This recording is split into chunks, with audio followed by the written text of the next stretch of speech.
Sa wakas, naripat ko na rin sila guys. Yan, yung mga nabili natin kay Sis Rose. Ito. Yan, bagay na bagay siya sa kanyang pots. Nabutasan ko na itong tagal na itong naka-standby sa deck ko.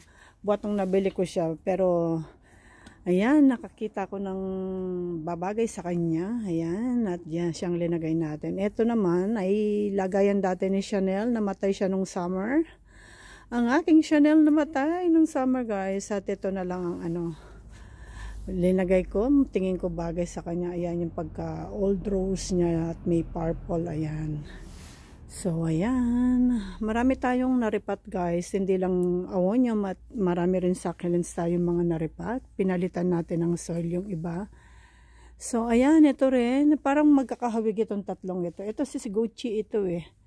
Ayan. So, ayan. Nirepat na natin. Namatay din yung nandito. Si face child ang nakalagay dito eh. Tatlong face child ang nakalagay dyan guys. Namatay lahat ng face child ko. Wala akong face child.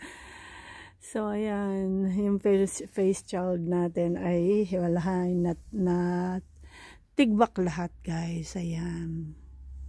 So, dito rin. Ayan. May narepat din tayo. Yun yung nandun. Tsaka ito rin, ayan, nirepat ko na. Ang laki-laki niya kasi, nakalagay lang siya sa ganitong pots at laki-laki ng ulo niya. Lagi siyang bumabagsak. So, ayan, linagay na natin. Linagay natin talagang matindi yung inano natin. So, ayun, cute din ang nandun, no. Kasi hindi na nga sila mailagay lahat sa top.